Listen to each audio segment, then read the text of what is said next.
जब आप रात को बिस्तर पर जाते हैं तो क्या आपने कभी सोचा है कि नींद सिर्फ थकान मिटाने का जरिया नहीं, बल्कि एक जादुई प्रक्रिया है जो आपके शरीर और दिमाग को हर रोज नया जीवन देती है। The science of sleep and its impact on health एक ऐसी किताब है जो हमें इस रहस्य से रूबरू कराती है कि नींद हमारे अंदर कैसे चुपचाप चमत्कार करती है। सोचिए, जब आप गहरी नींद में होते हैं तब आपका दिल थोड़ा आराम करता है, दिमाग पुरानी यादों को सहेजता है और शरीर खुद को रिपेयर करता है, जैसे किसी टेढ़े मेढ़े सफर के बाद रुककर सांस लेना।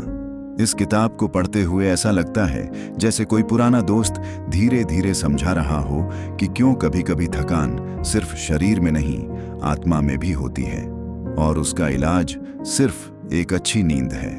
हेनरी ई पार्किंस ने बड़े ही सरल और भावनात्मक अंदाज में नींद की दुनिया के दरवाजे खोले हैं, जहां आप सिर्फ फैक्ट्स नहीं बल्कि अपनी ही जिंदगी के वो पहलू देखेंगे जिन्हें आपने अनदेखा किया।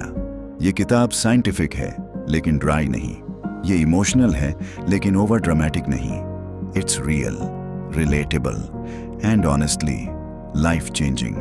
तो आइए नींद को सिर्फ एक आदत की तरह नहीं बल्कि अपने जीवन के सबसे अनमोल हीलर की तरह समझने का एक नया नजरिया अपनाएं। कभी सोचा है कि हम जब सोते हैं तो असल में हमारे साथ क्या हो रहा होता है?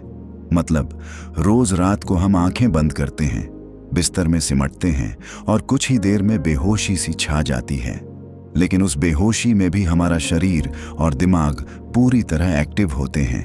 हाँ, यही तो है असली मैजिक। और चैप्टर 1 अंडरस्टैंडिंग स्लीप मैकेनिक्स इसी जादू का पर्दा हटाता है। मानो जरा सोचो, एक थकाऊ दिन के बाद तुम घर आते हो, खाना खाते हो, फोन स्क्रॉल करते हो, फिर अचानक वो नींद आने का एहसास, आंखें भारी, शरीर ढीला और एक मीठा सा खिंचाव जो तुम्हें बिस्तर की तरफ खींचता है। अब यही वो समय होता है जब नींद अपना असली खेल शुरू करती है। हेनरी ई पार्किंस इस पूरे प्रोसेस को ऐसे बताते हैं जैसे कोई दोस्त तुम्हें धीरे धीरे सुला रहा हो और कह रहा हो, चल अब देखता हूं तुझे कैसे रिपेयर करता हूं। इस चैप्टर में ऑथर नींद को सिर्फ आराम नहीं मानते, वो इसे एक केयरफुली डिजाइंड बायोलॉजिकल परफॉर्मेंस कहते हैं, जिसमें तुम्हारा दिमाग सीन्स बदलता है, इमोशंस रीसेट करता है और तुम्हारा शरीर खुद को साइलेंटली हील करता है। जैसे कोई बैक स्टेज आर्टिस्ट जो कभी स्पॉटलाइट में नहीं आता, लेकिन पूरी परफॉर्मेंस उसी पर टिकी होती है। और फिर बात आती है स्लीप साइकिल्स की, रैम और नॉन रैम स्लीप, जिनके नाम सुनते ही लगता है कि कुछ टेक्निकल बोरिंग स्टफ होगा, लेकिन नहीं। ऑथर ने इसे इतना रिलेटेबल बना दिया है कि लगेगा तुम खुद उस प्रोसेस का हिस्सा हो। जैसे जब कभी तुम कोई सपना देख रहे होते हो, वो अजीब सा लेकिन रियल लगने वाला ड्रीम, तो जान लो तुम रियम में हो। और जब तुम्हें सुबह लग रहा होता है कि बस 5 मिनट और, तब तुम्हारा शरीर शायद डीप स्लीप से बाहर आ रहा होता है।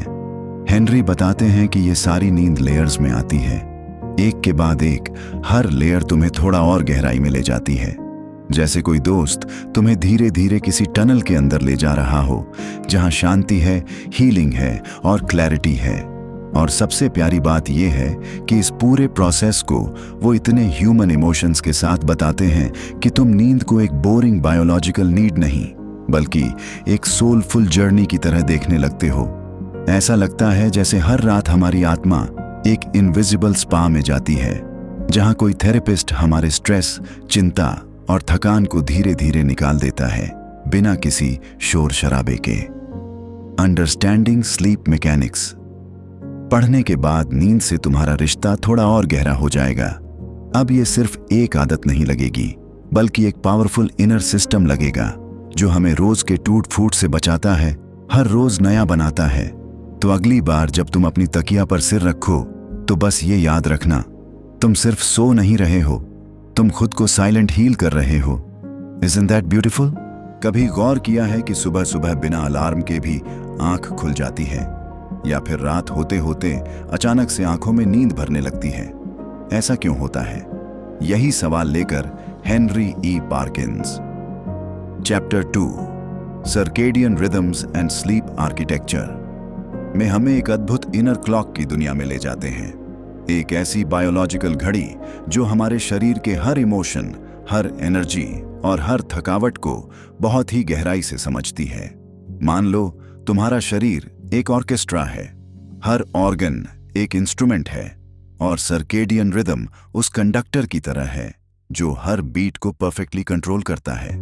सुबह उठते ही एक नेचुरल फ्रेशनेस क्यों महसूस होती है और दोपहर में क्यों आंखें झपकने लगती हैं, वो सब इस इंटरनल रिदम का कमाल है।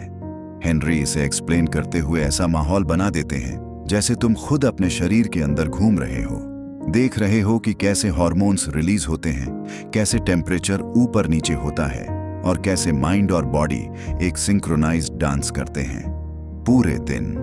और बात यहीं खत्म नहीं होती। चैप्टर में स्लीप आर्किटेक्चर की बात होती है जो सुनने में थोड़ी टेक्निकल लग सकती है, लेकिन सच कहूं तो ये तो हमारी नींद का ब्लूप्रिंट है। जैसे कोई आर्टिस्ट हर रात तुम्हारी नींद को डिजाइन करता है, कहां तुम गहराई से सोओगे, कहां सपने आएंगे और कहां तुम्हारा दिमाग थोड़ी सी प्रोसेसिंग करेगा। हेनरी इसे समझाते नहीं, वो इसे फील कराते हैं। ऐसा महसूस होता है जैसे तुम्हारी नींद कोई साधारण सी चीज नहीं, बल्कि एक मास्टर क्राफ्टेड स्टोरी है जिसमें हर चैप्टर, हर ट्विस्ट साइंटिफिकली भी इंपॉर्टेंट है और इमोशनली भी मैजिकल। जब तुम इस चैप्टर को पढ़ते हो तो अचानक तुम्हें अपने ही दिन और रात के पैटर्न में एक हिडन मीनिंग दिखने लगता है। ऐसा लगता है कि तुम्हारा शरीर तुमसे हर रोज कुछ कहना चाहता है, बस तुमने कभी ध्यान नहीं दिया। तो अगली बार जब सुबह सुबह आंख खुले और तुम सोचो यार अभी तो सोया था, तो जरा मुस्कुरा देना, क्योंकि तुम्हारा इंटरनल रिदम अपना काम बड़ी मेहनत से कर रहा है, सिर्फ तुम्हारे लिए। कभी ऐसा महसूस हुआ है कि तुमने पूरी रात ठीक से सोया नहीं और अगली सुबह जैसे सब कुछ ऑफ लग रहा हो, ना खाने में स्वाद, ना किसी से बात करने का मन, दिमाग धुंधला सा और शरीर ऐसा जैसे किसी ने सारी एनर्जी खींच ली हो। और तुम सोचते हो बस नींद नहीं हुई ठीक से, कोई बड़ी बात नहीं। पर सच ये है कि वही एक रात की अधूरी नींद तुम्हारे अंदर की पूरी दुनिया को हिला सकती है। Chapter 3 health implications of sleep में हेनरी ई पार्किंस नींद को सिर्फ एक आराम का जरिया नहीं, बल्कि एक इनविजिबल डॉक्टर की तरह दिखाते हैं जो हर रात हमारी बॉडी के हर हिस्से का चेकअप करता है, रिपेयर करता है, रिचार्ज करता है और सबसे ज्यादा हमें अंदर से मजबूत बनाता है। अब इमेजिन करो तुम्हारे अंदर एक आर्मी है जो हर रोज बगैर ताली और शोर के तुम्हारे लिए लड़ती है। वो तुम्हें वायरसेस से बचाती है, बीमारियों से लड़ती है और तुम्हारे शरीर को प्रोटेक्ट करती है। लेकिन सोचो अगर उस आर्मी को रोज पूरी नींद ही ना मिले तो क्या वो ताकतवर रह पाएगी? नहीं ना। यही तो है इम्यून सिस्टम का सच, जो बिना सोए थक जाता है, धीमा पड़ जाता है और फिर तुम्हें बार बार छोटी छोटी बीमारियां पकड़ लेती हैं। हेनरी इसे बिल्कुल दिल से एक्सप्लेन करते हैं, जैसे कोई तुम्हें जेंटली समझा रहा हो कि भाई अगर तू खुद को वक्त नहीं देगा तो शरीर कैसे तुझे संभालेगा। नींद हमारे इम्यून सिस्टम को रीसेट करती है, ताकत देती है ताकि वो हर रोज नई लड़ाइयां लड़ सके। और बिना प्रॉपर नींद के ये सिस्टम ऐसी हालत में आ जाता है जैसे कोई एग्जॉस्टेड वॉरियर जो बिना हथियार के लड़ रहा हो। अब जरा दिल की बात करें, लिटरली दिल की। जब हम सोते हैं तब हमारा दिल भी थोड़ा रेस्ट करता है, उसका बीटिंग पैटर्न थोड़ा आरामदायक हो जाता है। पर अगर नींद डिस्टर्ब हो, इनकम्प्लीट हो या लगातार कम हो तो दिल को वो आराम नहीं मिल पाता। फिर धीरे धीरे उसका रिदम गड़बड़ाने लगता है, ब्लड प्रेशर बढ़ता है और वो साइलेंट खतरे पलने लगते हैं जिनका असर ईयर्स बाद दिखता है। और तब लोग कहते हैं इतनी यंग एज में हार्ट प्रॉब्लम कैसे हो गई। हेनरी की लैंग्वेज यहाँ बहुत रॉ और इमोशनल है। वो बताते हैं कि हमारा दिल भी एक इंसान जैसा है, उसे प्यार चाहिए, रेस्ट चाहिए, थोड़ी सी शांति, और वो शांति उसे रात की पूरी नींद में ही मिलती है। और फिर आती है वो बात जो हम सभी को सीक्रेटली परेशान करती है, वेट। कोई भी खुश नहीं होता जब मिरर में थका हुआ, सूझा हुआ चेहरा दिखता है या जब जीन्स टाइट हो जाए। लेकिन क्या कभी सोचा कि सिर्फ जिम या डाइटिंग से नहीं, बल्कि नींद से भी बॉडी का वेट मैनेज होता है। जब तुम गहरी नींद में होते हो तो तुम्हारे हार्मोन्स, विशेष रूप से वो जो भूख को कंट्रोल करते हैं, बैलेंस में रहते हैं।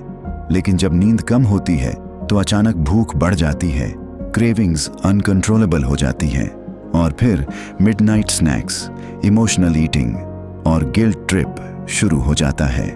हेनरी ने इस पार्ट को बहुत रिलेटेबल बनाया है। वो बताते हैं कि कई बार वेट गेन की वजह हमारी लेजीनेस नहीं बल्कि हमारी थकी हुई बॉडी होती है, जो बार बार एनर्जी के लिए सिग्नल भेजती है क्योंकि उसे नींद की एक्चुअल एनर्जी नहीं मिली होती।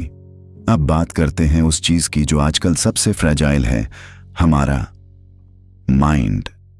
हर दिन इतनी इंफॉर्मेशन, इतने थॉट्स, इतने डिसीजंस, और अगर नींद ना हो तो दिमाग वैसे ही काम करता है जैसे कोई फोन जिसकी बैटरी 2% पर हो और बैकग्राउंड में 10 ऐप्स चल रही हों, धीमा, कंफ्यूज्ड और रेडी टू क्रैश।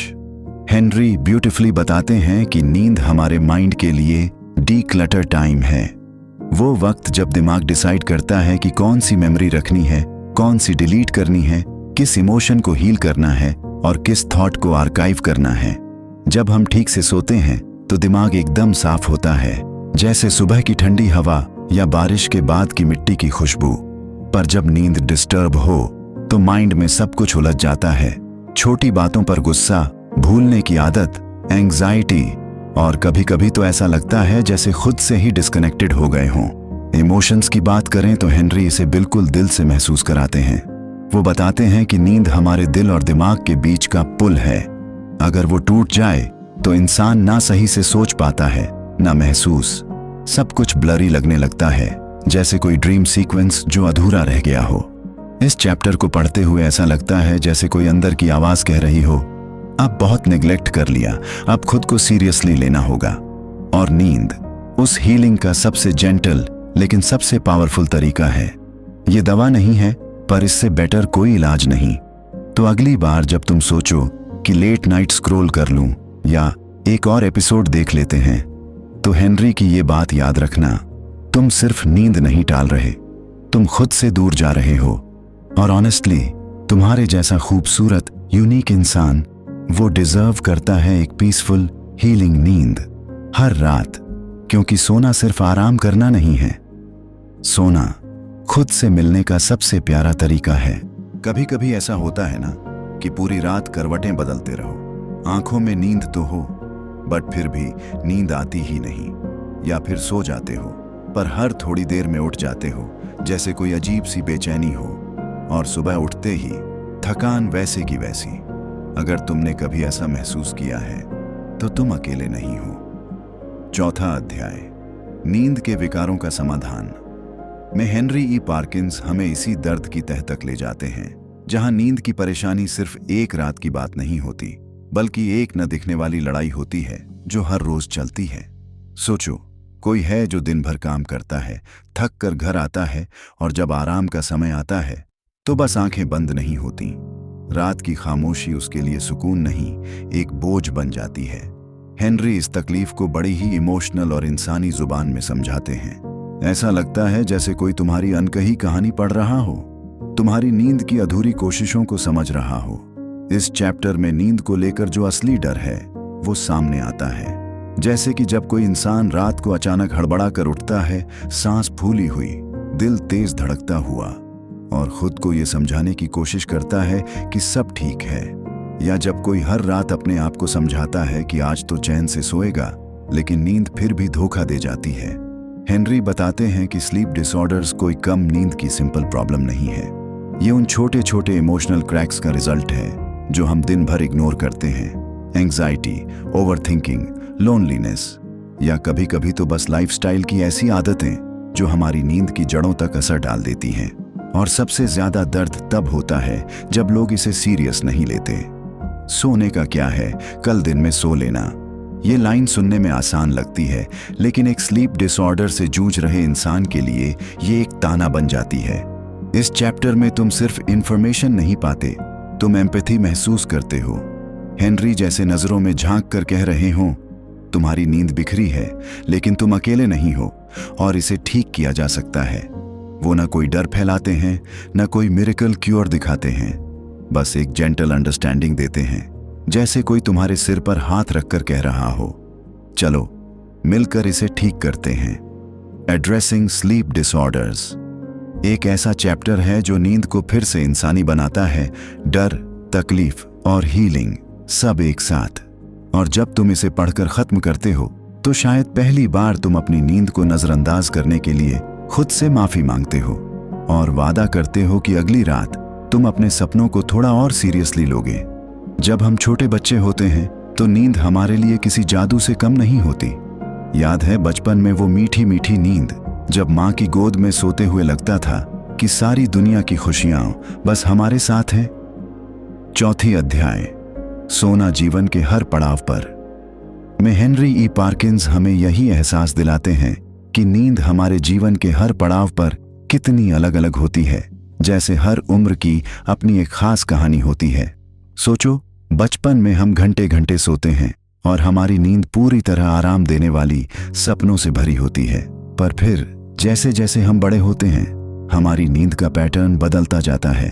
कभी कभी कॉलेज की वो रातें याद आती हैं जब पढ़ाई के कारण नींद टूट जाती थी और सुबह आंखें भारी भरकम होती थीं, या फिर नौकरी में लेट नाइट काम के बाद जब घर आकर बस सोने की तमन्ना होती है लेकिन दिमाग चलता रहता है। हेनरी इस चैप्टर में हमें हमारी नींद की इस इवॉल्विंग जर्नी पर लेकर चलते हैं, जैसे कोई दोस्त जो तुम्हारी जिंदगी के हर पड़ाव को समझता हो। वो बताते हैं कि उम्र के साथ हमारी नींद की क्वालिटी और क्वांटिटी दोनों बदलती हैं। जैसे वृद्धावस्था में नींद अक्सर टूटी फूटी हो जाती है, सपने कम आते हैं और रात की नींद दिन में टूटती रहती है। लेकिन ये बदलाव सिर्फ शरीर का नहीं, दिल और दिमाग का भी होता है।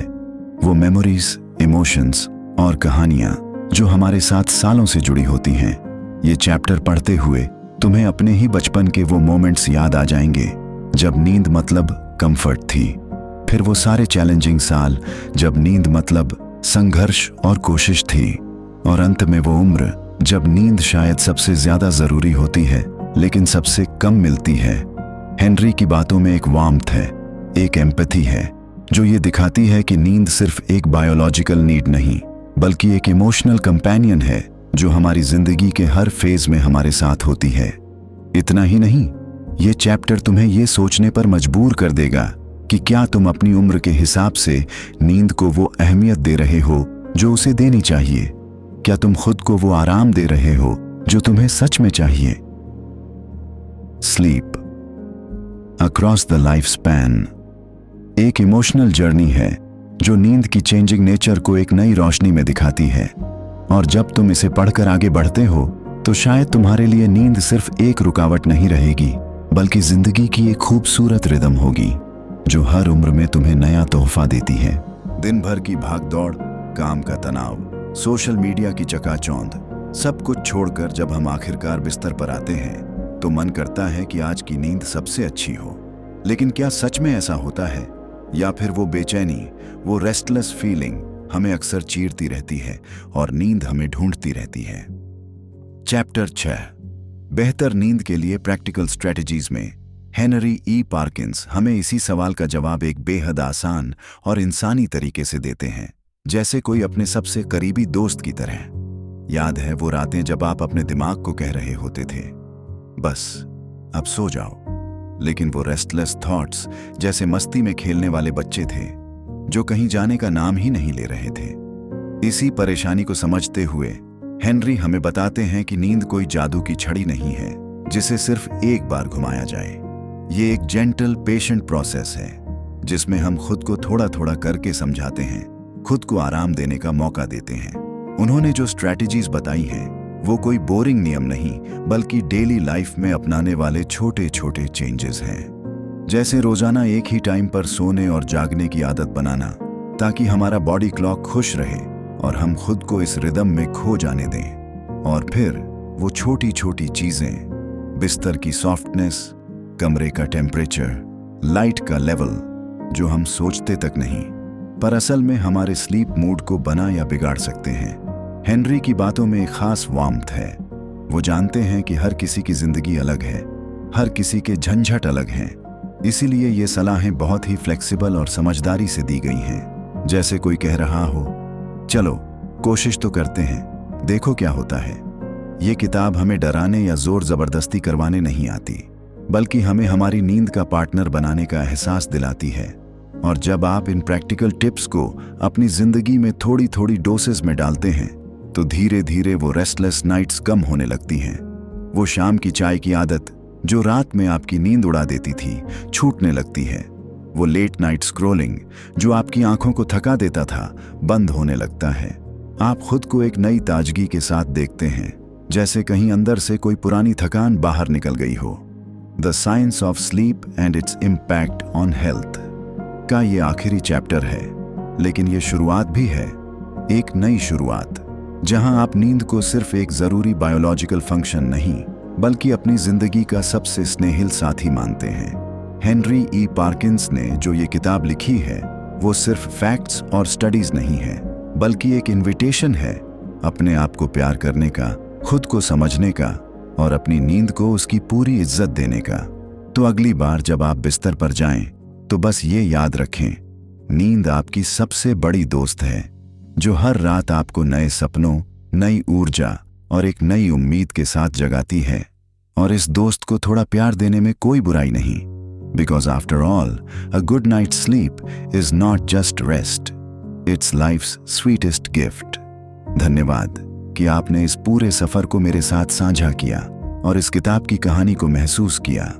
अगर आपको ये समरी पसंद आई हो तो प्लीज इसे लाइक, शेयर और सब्सक्राइब जरूर करें, ताकि मैं आपके लिए और भी ऐसे इंटरेस्टिंग टॉपिक्स लेकर आ सकूं।